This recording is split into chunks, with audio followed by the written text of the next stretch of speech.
Quem é o seu mestre? O filme O Último Dragão, de 1985, trazia como slogan de frase de efeito tanto do mocinho quanto do vilão a frase: Quem é o seu mestre? E esses dias eu estava olhando na internet, passando um tempo ali, como de vez em quando a gente faz e vai perdendo algum tempo ali. Eu me deparei com um vídeo de um comediante chamado Rodrigo Marques, falando sobre o cristão e o seu livro. E esse artista, esse humorista, no meio do seu show, ele traz uma história que diz que o cristão não gosta de ler a Bíblia, não conhece o livro que professa crer. Que soco no estômago, né? E o que isso tem a ver com o filme e tudo mais? Bom, deixa eu conversar com você uma coisa bem importante. A questão que vai definir de fato é quem é o teu mestre. Quem é o seu mestre? Você já parou para pensar quem é o seu mestre? Palavras de Jesus em Lucas capítulo 6, no versículo 40, vai dizer o seguinte: o discípulo não está acima do seu mestre. Todo aquele, porém, que for bem instruído será como o seu mestre. Percebe então que existe uma ideia, uma relação entre o discípulo, o professor e aquele que aprende. E se houver um bom trabalho de ensino, uma boa relação entre aquilo que se aprende com aquele que está aprendendo, mais parecido com seu mestre o discípulo fica. Por isso a pergunta, de fato, e muito relevante é: quem é o seu mestre? Algumas pessoas trazem uma ideia muito estranha sobre aprender sobre a Bíblia, ou talvez não dão importância sobre isso. Muita gente, na verdade, gasta muito pouco tempo estudando a palavra de Deus, estudando a Bíblia. A Bíblia é um livro que precisa ser estudado, que precisa ser entendido, que precisa ser compreendido. Mas por que será que tem muito cristão que confessa ou que professa ter a fé em Cristo e não conhece o livro que revela Jesus Cristo? Não sei a resposta. Não sei.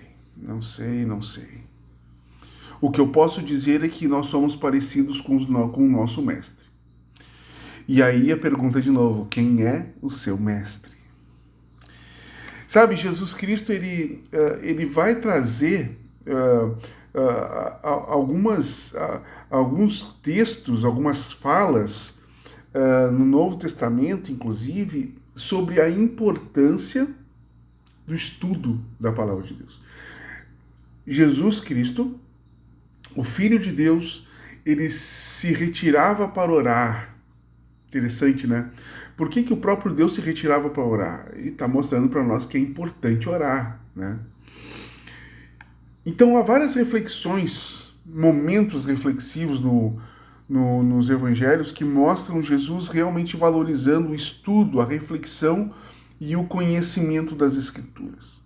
Lucas 2 vai dizer o seguinte: e aconteceu que, passado 3 dias, o acharam no templo, assentado no meio dos doutores, ouvindo e interrogando os professores. Quem foi achado depois de 3 dias, no meio dos doutores no templo, ouvindo os professores e interrogando os professores? Quem? Jesus Cristo. Se Jesus estudava a palavra, se Jesus se aprofundava na palavra, por que nós que somos discípulos, ou dizemos que somos discípulos, não fazemos o mesmo? Quem é o seu mestre? Mateus 22, 29. Jesus, porém, lhes respondeu: errais não conhecendo as Escrituras nem o poder de Deus. Jesus destaca a importância de conhecer bem as Escrituras, mostrando que o estudo é essencial para não cair no erro. Se Jesus disse que ao não conhecer as Escrituras nós erramos, por que então nós que confessamos o nome de Jesus como nosso Senhor, aquele que manda na gente, aquele que é nosso dono, não lemos as Escrituras, não compreendemos os textos, não dedicamos tempo sozinhos e em conjunto para aprender, para compreender as Sagradas Escrituras. Quem é o seu mestre? Cara, o filme de 1985 é muito atual. Quem é o seu mestre? João 7,15. Então os judeus se maravilhavam, dizendo: como sabe este letras não tendo aprendido? Isso é uma palavra que o pessoal falava sobre Jesus. Mas como assim não tendo aprendido, se lá em Lucas está dizendo que ele aprendeu? Então tudo aquilo que saía da boca de Jesus foi porque ele estudou, foi porque ele tinha comunhão com Deus. É claro, ele era Deus, mas se despiu da sua divindade e esteve entre nós e nos ensinou a ser cristãos. E ao nos ensinar a ser cristãos, ele nos ensinou que a oração e que o estudo, a compreensão da palavra são necessários desde cedo. Então, por que a gente perde tempo colocando outras coisas no lugar ou fazendo com que outras coisas impeçam a gente do convívio com a palavra de Deus? Ah, Diego, mas eu leio a Bíblia.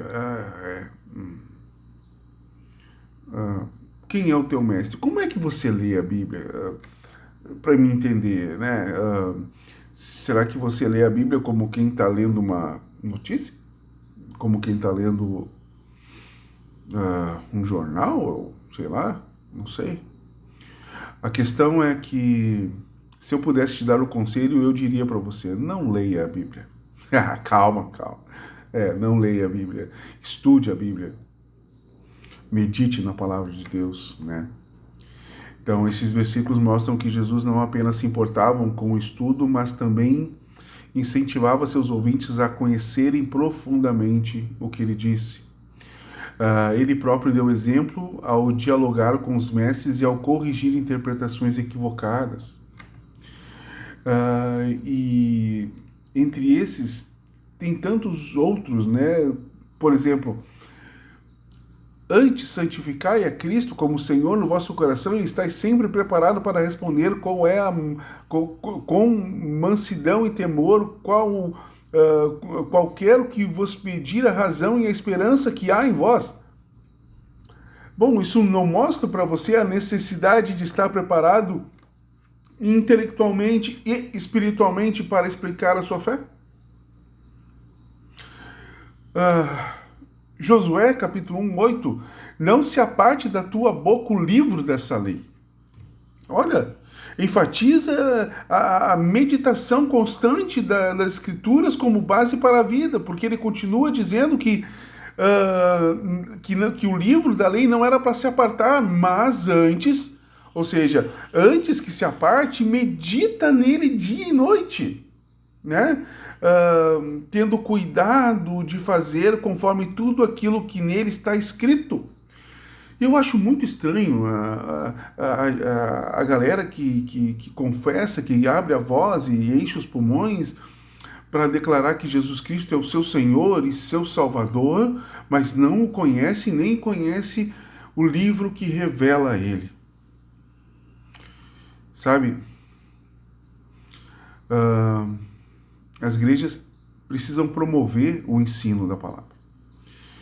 E junto com essa promoção do ensino da palavra que a igreja precisa promover, cada coração tem que negar a si mesmo e não deixar que nada impeça o contato daquilo que santifica com você. E aí eu pergunto de novo, quem é o seu mestre? Meu irmão, se você está dizendo que Jesus Cristo é o seu mestre, então você precisa ser parecido com ele. Ele estudava, ele orava, ele dedicou sua vida ao ensino, ao contato com a palavra. Então, assim, Jesus é o seu mestre? Que a partir de hoje você faça como ele, que a partir de hoje você se dedique não à leitura da Bíblia, mas à compreensão dos textos, à leitura sistemática, ao entendimento do que ali está escrito. da revelação especial de Deus para a tua vida. Entende? Porque ele se revela especialmente para você. Ok? Deus te abençoe, fica na paz.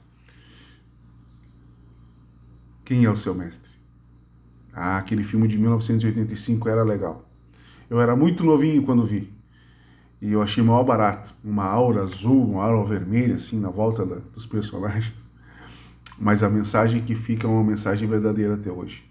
Quem é o seu mestre? Deus te abençoe e fica na paz.